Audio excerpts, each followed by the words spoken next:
A very good morning and welcome to Rongo University Media once again this particular Thursday, and it is a show that we are going to discuss matters pertaining youth governance, pertaining youth leadership in our country right now, and we are going to deal with very many things that are affecting our generation, our young people right now, especially the Gen Z. I am William Wainaina, and this show is going to take a minimum of 45 minutes. So sit down and carry along with us, because we are going to discuss very many things that are affecting our country right now. Because as we all know, when this government was entering into office, that is 2022, the government had very many manifestos, one of it being to uplift the youths and also engage them in leadership, engage them in political matters. But as we have all observed, many of these have not been achieved. The President of Kenya, when he was entering to office 2022, he said that he will elect CS from the youths across all people, across all citizens of Kenyans, regardless of their status. But as we all know, it has not been achieved. Right now, we have seen very many things that are happening in our country right now. That is why in this show, Governance and Youth Leadership, we are going to ensure we educate all our viewers. We are going to ensure we inform all our viewers, and more so, that is to identify some of the solutions to these challenges that are facing our country right now, especially about the demonstration, the leadership, the governance, and all those things.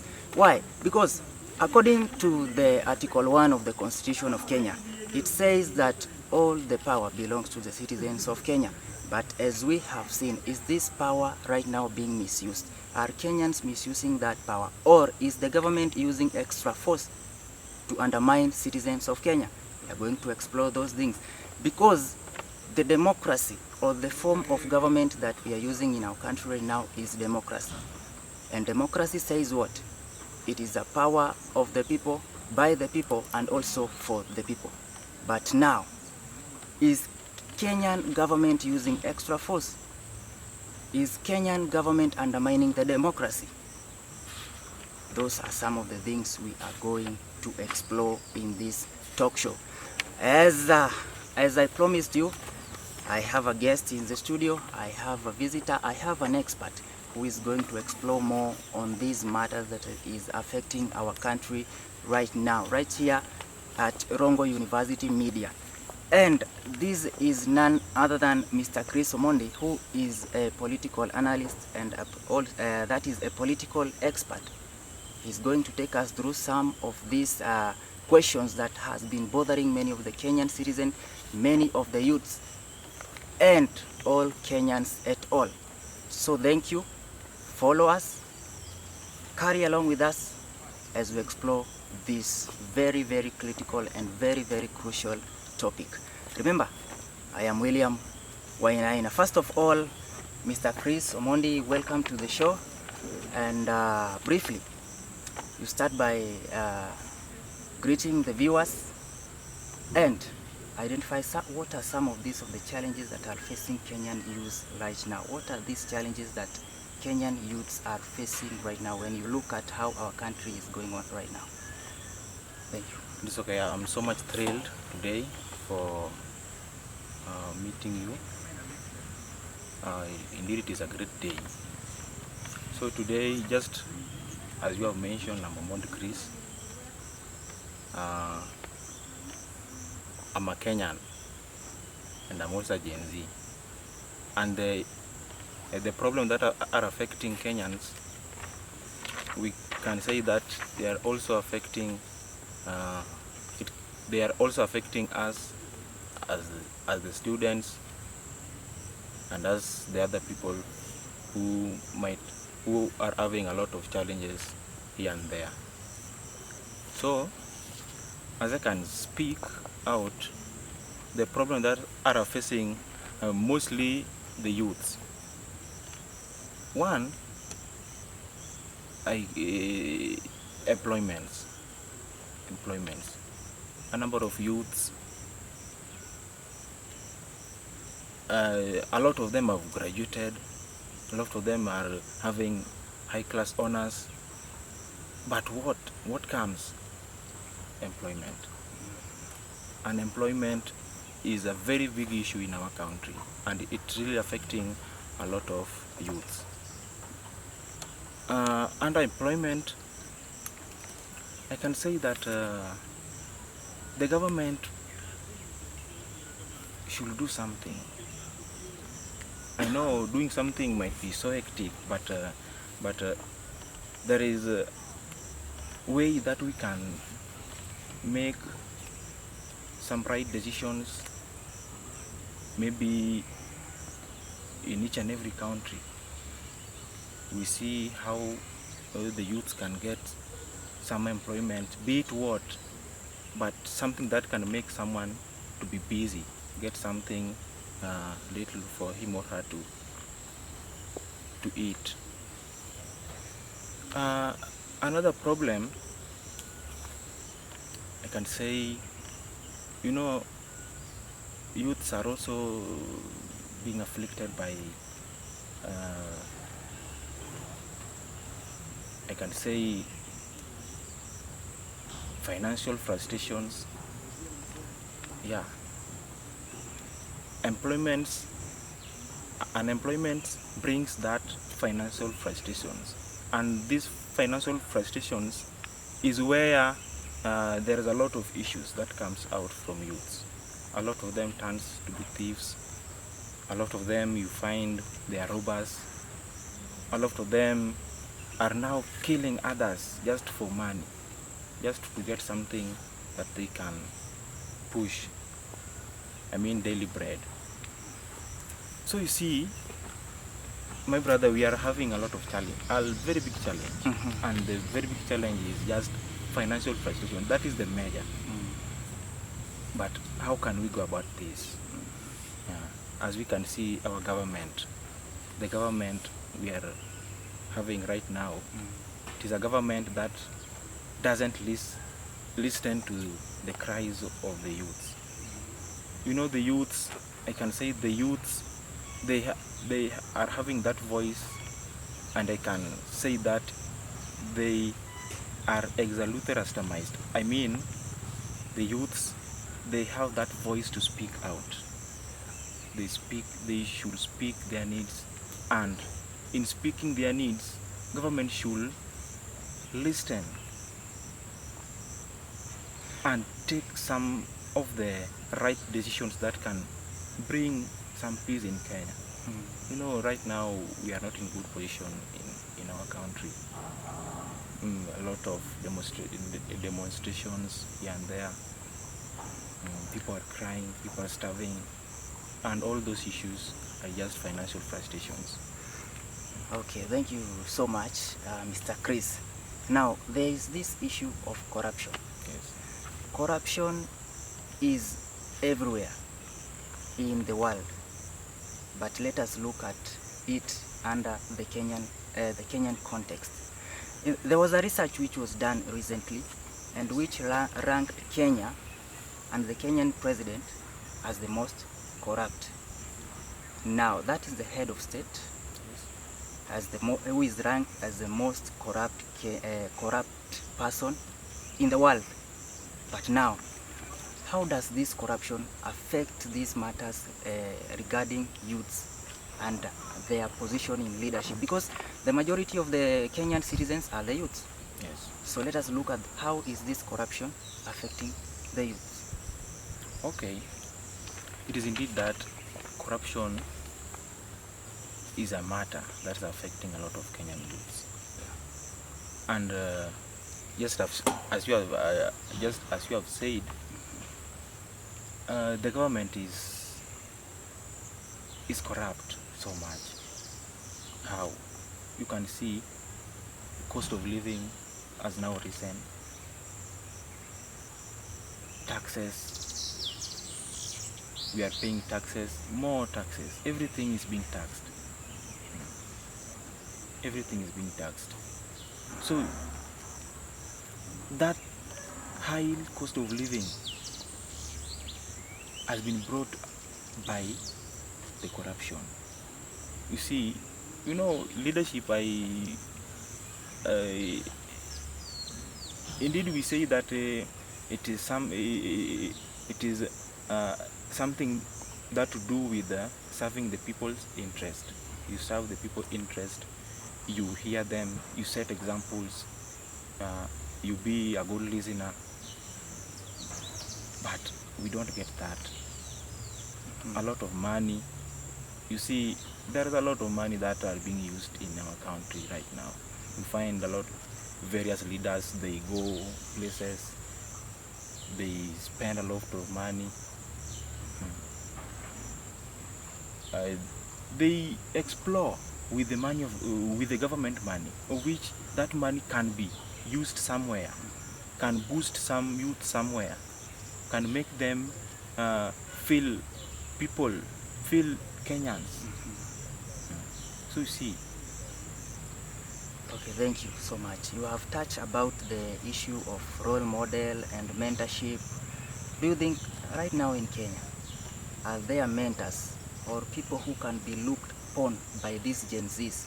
Do you think, because the uprising, the less stress that we have seen among these youth, it is something that has risen from their thoughts out of nowhere? Yes. Even the South Korea read this morning that South Korea and Germany is sending some of its professors and doctors to come and benchmark in Kenya, so that they can be able to see how does these Gen Zs, how do they engage in these activities, because you find that they are demonstrating countrywide, it is only the youth. So do you think in Kenya, is there any role model or people who can be looked upon by these Gen Zs? Do you think there is any left? As in a role model, as in someone who can do... Someone who is up there, or people who are up there and they are doing good job, what is expected of them by the Gen Zs. Yes. Do you think those people still exist in Kenya? You know, that one, it now depends with the leadership in someone. Yeah, because currently, currently people are, a lot of youths, they are looking forward. I can give example, Babu Owino. Yeah. You see, Babu Owino, he will always stand with the youths in whichever condition, in whichever circumstances, he will remain with the youths. And as to me, I see that's a very good progress. You see, when people were demonstrating, he was even snatched the bodyguards. Yeah, so you see that. So it means that the government is also not in good condition with the demonstration. They just need those bad things that happens to youths. I'm sorry, it's like they are laughing behind the scene. When we are struggling, when we are starving, when we are crying, it means that is their happiness. So when you are trying to do something that can bring a lot of impact to individuals, then they will look away to do away with you. You saw our Chief Justice, Maraga. He was also snatched the bodyguards. So how does that reflect to the Gen Z? It means corruption and corruption and corruption. That is all. It brings a very bad picture when bad things are happening here and there, people are struggling here and there.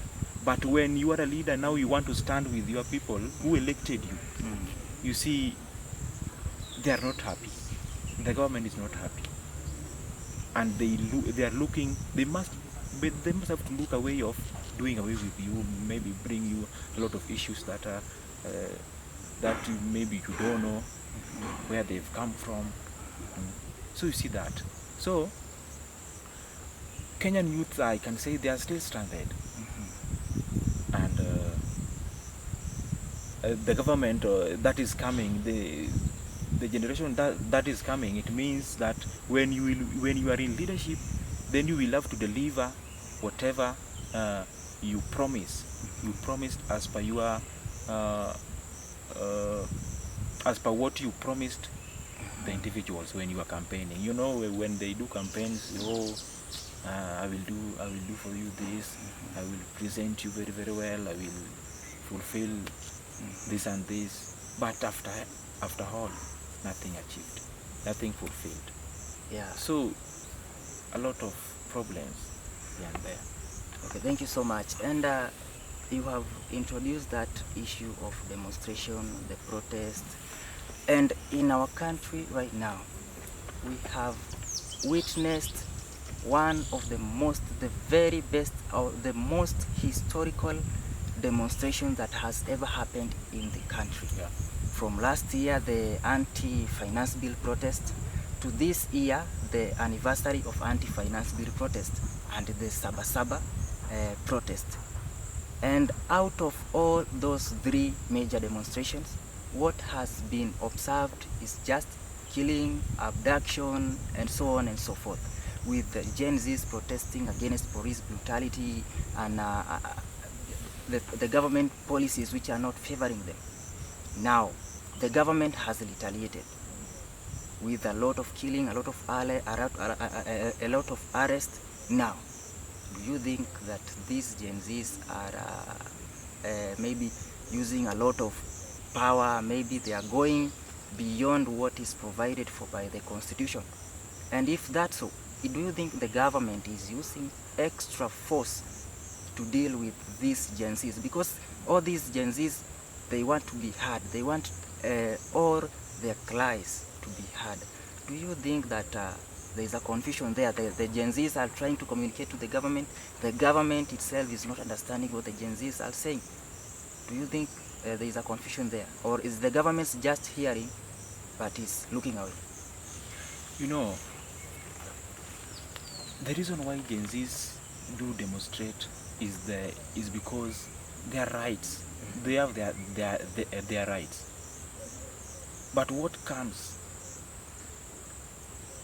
when they are demanding their rights? What brings that?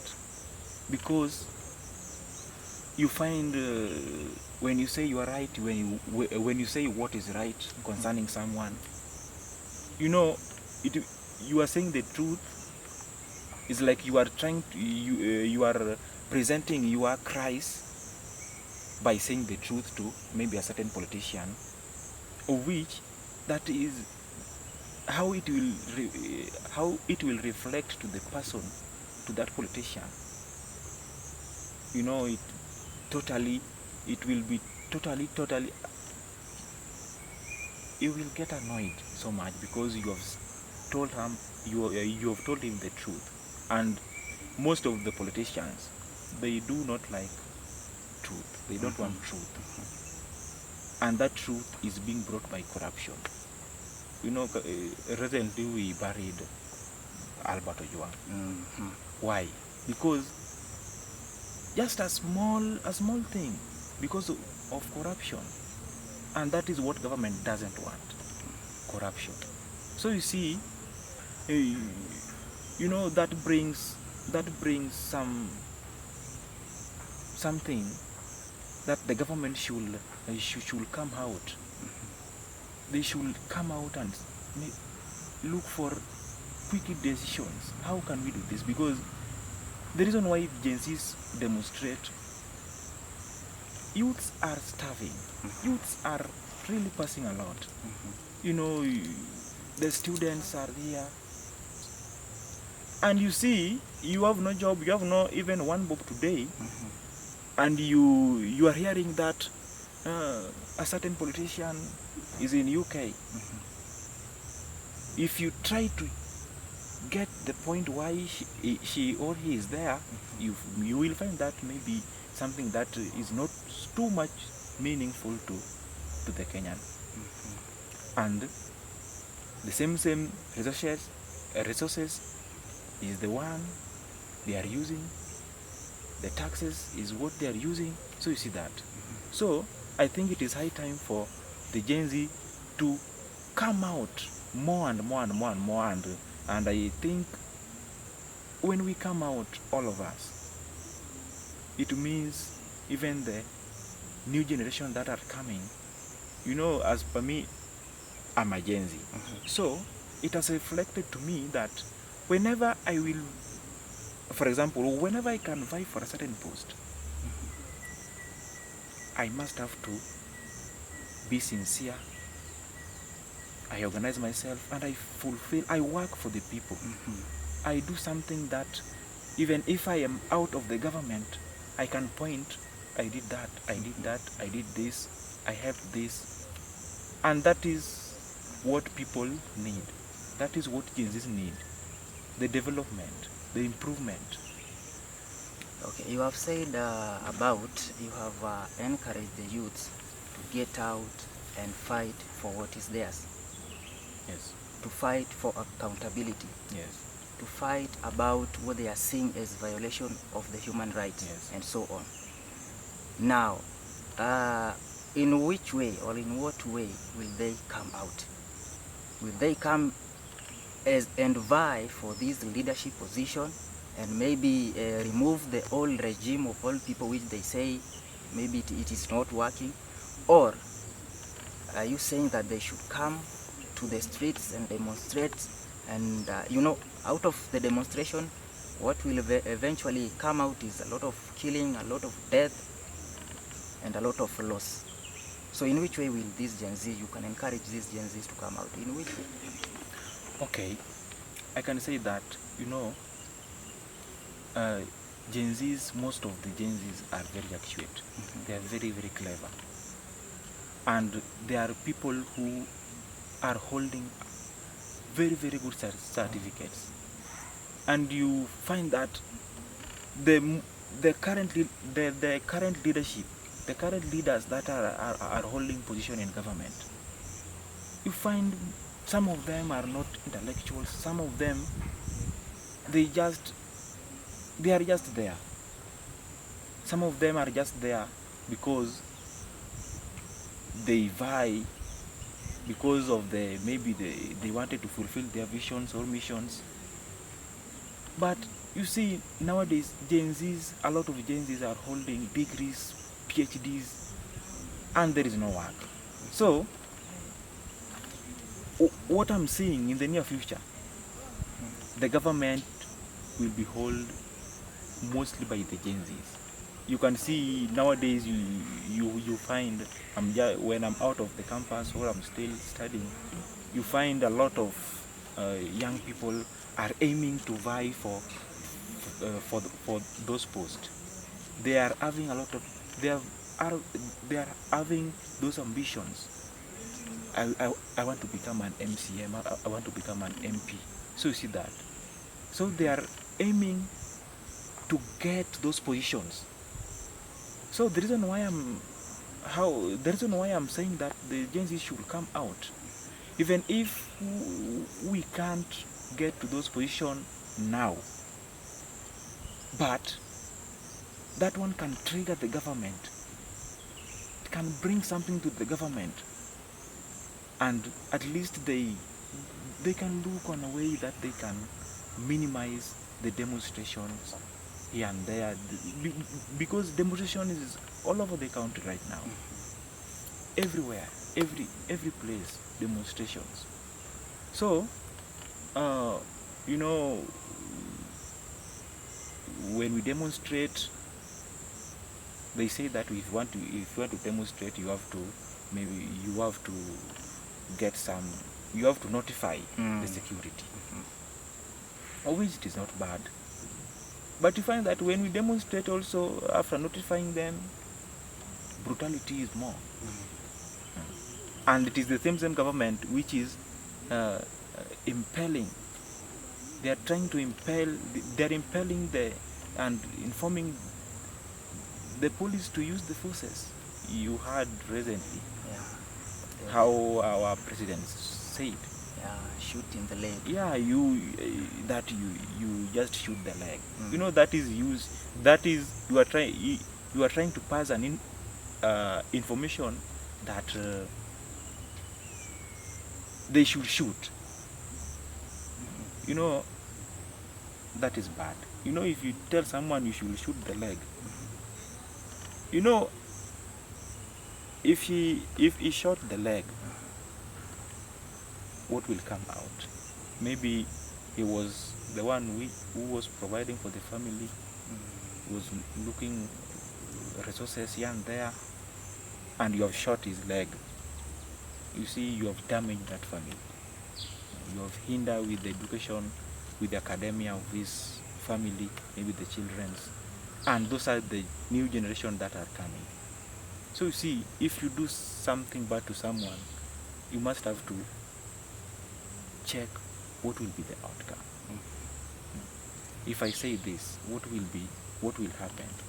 Our CS also was trying to say that you see, you will be on the side of the police.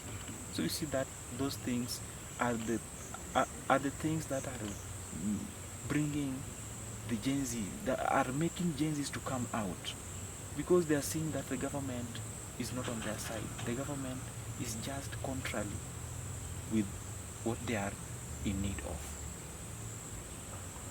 So it is high time, and it is right time that we should come out and speak for our voice.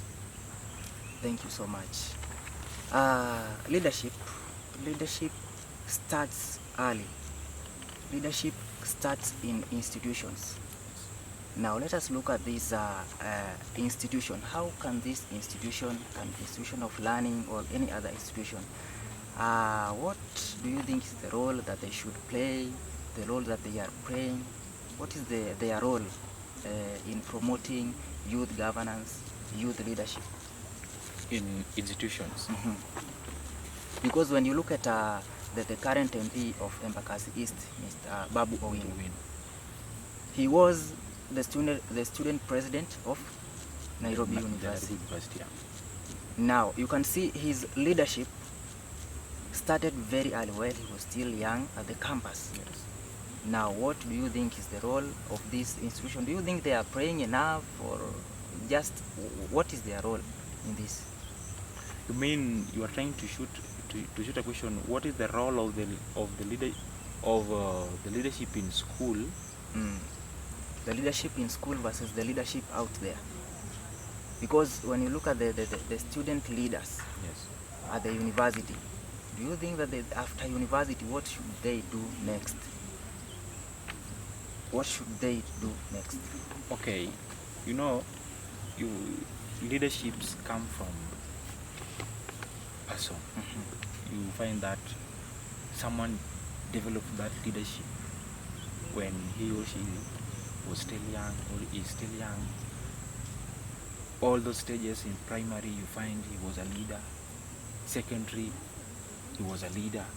So he's aiming higher, and he's even expecting when he joins campus, whenever he goes, maybe in church, he must have to become a leader. So you see that motivation. So you find, even if you do some research, leadership, let me just say in campus, you find that you cannot get someone who is a leader in campus minus he or she was being a leader in the pre-primary school or the secondary school. So you find that when they are in campus, they are also aiming to get some position in the national government. And that is why I say that leadership is someone. You cannot just pop in and say that I want to become maybe the president of Rongo University, minus the knowledge. So you see that. Okay, thank you so much. Now, let us look at the government initiative. What is this that the government has done or has failed to do? Or what is this that the government can do to promote youth governance, to promote youth participation in governance?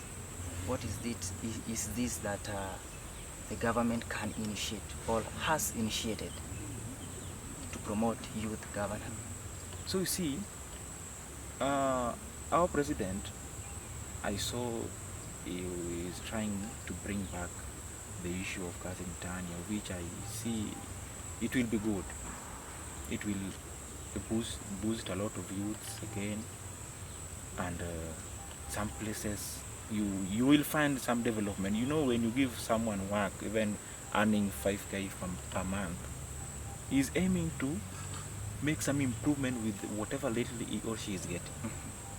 He will say, this 5K, I want to build an house, I want to do some savings, I build an house, I put up some businesses. So you see that, and that is what brings something to the government. So you see that. So I think that is trying to, that is good. When he brings that Kazi Mtaani back, it will automatically help a lot of youths. So thank you so much. I believe our viewers are really enjoying this. They are learning a lot from this. Now I want us to look at the social media and the youth. How is this social media used by the youths to promote governance? Because recently we have seen how the youths can really use social media. Yes. After Mr. President Dr. William Samoei Ruto announced that the shoot in the leg, there is a lot of satire all over the social media. Yes. We have seen people making satirical clips, yeah, with we have seen even that song, the one leg, yeah, and yes, so on and so forth. They have been using those. We early this year we saw they were making the sarcastic cartoons of Mr. President and the CSS and the members of governance. Now, how is this how do you think this social media can help this young generation? You know, social media nowadays it is worldwide. Because you saw even the president of Tanzania was also found in those situations, putting inside the cartoons, making what in the caskets. So you see, at times youths also, they do things that are not good, because when someone is an elder to you, they say that respect your elders first, and it is also written in the Bible. Respect your elders or your father or mother is when you will live long. So you see, at times you find a 16-year-old, a 20-year-old, and you find someone who is bigger than you, like His Excellency. He is someone who needs much respect. And you see, even if it were you, let us just pretend, if it were you see yourself in a casket, how will you feel? Because they have already made you dead and you're still alive. So you see that it brings that atrocious picture. It is not good. So as we as youths, I think I can say that let us just do things that are right. You think that even if it were you, you will feel good.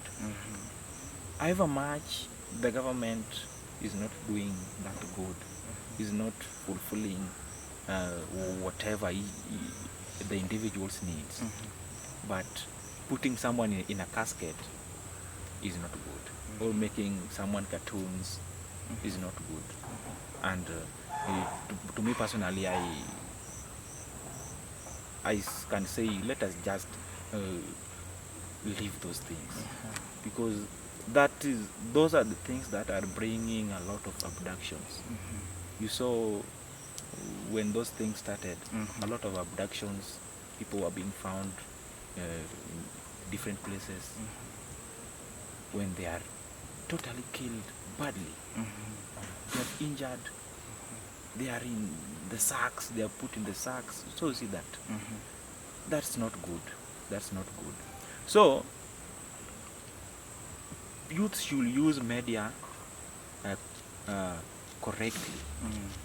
They should, even if they are posting things, let us just post things that are good, things that can impress someone. You know, if I post, if you are the president, let me just say you are the president of maybe you are the governor of the country, then I post something that impressed, that is impressing the governor. So you see, even him himself, you yourself, you'll be happy. You'll say, even if you are not doing something that is good, automatically you will change. You will say, I should be doing this because they are doing this. I saw this. People are, at least they are trying to extol, they are trying to praise whatever you are doing. So it is high time that we as youths also, let us just do things that are good, things that brings peace in the country, because those are the things that breaks in, that are bringing a lot of issues in our country, and a lot of abduction. I think if we minimize, automatically the abductions will end. Yeah. So to that, to minimizing the use of those, the bad use of social media, the government recently introduced a policy. They have not yet implemented, but they introduced it, that social media should be regulated, that only a person 18 years and above should be able to use social media. And that is one ID, one person to log into those social media account. But as we all know, you find that one ID has registered more than 10 people. Yeah. And they are all over the social media. Now that censorship, let us talk about that censorship, social media censorship. Do you think that is a good idea? What is this impact that it will bring to the future of youth governance? Okay, it will bring a lot of impacts. How? Because the way I'm a Mondecris, I'm just one person. But when I'm using different account or a lot of, just as you have said, more than 10 IDs, so it means there is something behind which you are trying to hide. You are not a good person, in fact, because someone who is trying to hide his or her identity is someone who his or her behavior is not that good, and that is someone who can hinder you, can injure you, can do away with you in 0 minutes. So you see, what the government is trying to bring in, I think it will assist. It will assist, but though, you know, people are also very much sagacious. You know, a lot of braveness is in Kenya, is in everywhere. So you see that even if you do this, you will also find some behind the scene. You will also just do that, but at least they will reduce. The issues will reduce. Yeah. So that is really nice. It has been impactful, and that is part 1. So in part 2, ladies and gentlemen, my viewers, remember, this is Rongo University Media, and the show is Governance and Youth Leadership, which we are dwelling most on how youths are participating in matters regarding leadership, governance, and so on and so forth. Now, we want to see about now the Kenyan politics. Who is this that the Gen Zs want? You look at the former Deputy President Rigathi Gachagua, they don't want him. In short, these Gen Zs, they are tribeless, they are leaderless. So who is this person that they want? When you look at former Cabinet Secretary of Education, ICT, and also Interior, Fred Matiang'i, they don't want him. Look at even the Mumias East MP, Peter Salasia. They don't want him. Yes, yet he's not that old, and they don't want him. Look at Martha Karua. They don't want him. And not to forget our very own His Excellency, Dr. William Samoei Ruto. They don't want him. Who is this that the Gen Zs want? Remember, it is only 2 years remaining, very few months to 2027 general election, but they have not yet declared who is their leader or who they want to take position, the higher position. They are just saying that they don't want this regime, and they have not brought the person whom they will support, who is this Gen Zs want. Now, back to you, Mr. Chris Omondi. Regarding this, what is this Gen Zs that want? Who is this person that they want? Who is this person? What do they want? You know, currently, we as Gen Zs, you know, if we look at the type of leadership that we are experiencing now, a lot of things happens, and the Gen Zs, what the main reason why Gen Zs maybe doesn't want this and this, they want this to happen, they want this to be done, they want this to be done, is because they are seeing a lot of things that are happening, and these things that are happening, you see,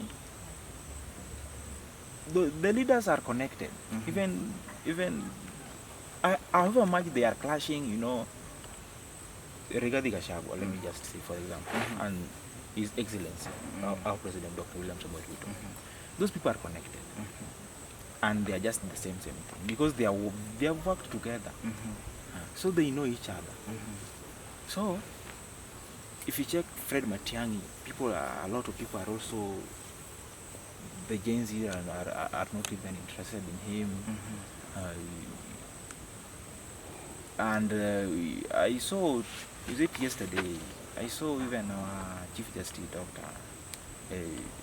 Justice David Maraga. Yeah. By the way, he's vying. He's vying, and you see, he's vying. He's trying to bring up that the interest of people, because I saw when he said that he doesn't have money, but he will start with 1 or 2 million, and the Gen Zs will contribute, and the remaining money they will put in the government. So it means, you know, that brings a picture that that is a dedicated leader. However much he is doing, but is trying to bring in, to come up with people together. Because even if we contribute for him, for example, or which people will contribute, he will have a lot of money if that will be done. And by the way, I'm not campaigning for former Chief Justice David Kenani Maraga, but when you analyze all those candidates that have said that they will vie for presidential bid to come 2027, it is only David Kenani Maraga who is talking about corruption, matters of I will deal with corruption, and those others, just do your own research. You will find they are not talking about corruption. Is this because if an investigation can be done, these other people can be found with tracts of corruption? That is why they are avoiding it, or what is going on? You know, that question is a little bit technical, because you can see corruption is everywhere. Even in churches nowadays, there are a lot of corruption. Corruption is everywhere. So they are trying to, I think they are trying to hide that identity of corruption.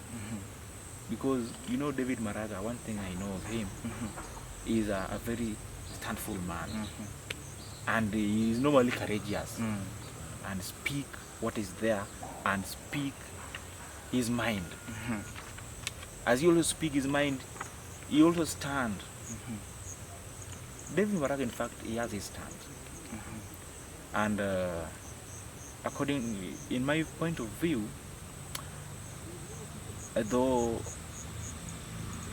things won't be easy during the election, They won't be easy. it won't be easy, because because you can just see, you know, even you might find that there is someone who is still hiding but is vying. So you see that. But corruption, because David Maraga, he was a Chief Justice. He's someone who is familiar with the laws, someone who is very intellectual in terms of laws. And what is laws? Laws is what is Kenya right now. So you see that. So David Maraga, he might get sympathy votes, but automatically he will get the Gen Zs who will automatically vote for him. You might find a number of the Gen Z will vote for him. But I know the corruption will chip in. What will come out will be contrary with what we expected. So you see that we'll see when time comes. Time will come, and we have not yet seen whoever these Gen Z are planning to bring to us come 2027. So we should expect one. We should expect one of us. We should expect one. Do you think someone can be, you know, there is this saying that says, from grass to grace. Yes. Do you think that someone will rise from grass to grace come 2027? It is possible. With the support of the Gen Z? With the support of the Gen Z, it is possible. So it depends with the kind of person who he is. What are some of the impact that he wants to bring to the Gen Zs? You see, and that will inspire a lot of the Gen Zs, and it will bring a lot of, you know, in politics you must have to be someone who speak cogently. You convince, you speak your mind, and whatever you say, it depends with how also you say it, you are saying it. So I think there is someone can just chip out from grass to grace. From grass to grace. I want to become the president. And the Gen Z will support him. And the Gen Z will support him more. So the problem is our Kenya is just corruption. Yeah. So let us wait and see how it will end, how this game will end. But now we are almost to the end of this. Now, Mr. Chris, as you finish, just tell us what are your recommendations that you would advise this government to do, starting from the government structures. What are your recommendations that you will want to leave our viewers with this particular morning about how this youth governance and leadership can work together with the government of now? What are your recommendations? Okay, that's a very good question. First of all, I can recommend that the government, it is high time that they should work close with the youths. They should feel and fit in the shoes of the youths, and that is the correct way. They will come to know, they will know various problems that are facing youths, various challenges, various affiliations that are affecting youths. You know, if you want to know someone problems, you know, I can not just come to you asking you that, no, you are not fine. I must have to fit into your shoes first. I see on how I can get to know what is the problem, how can you solve it. You see that you do some counseling. So I think the government should deploy maybe some of the people in various places.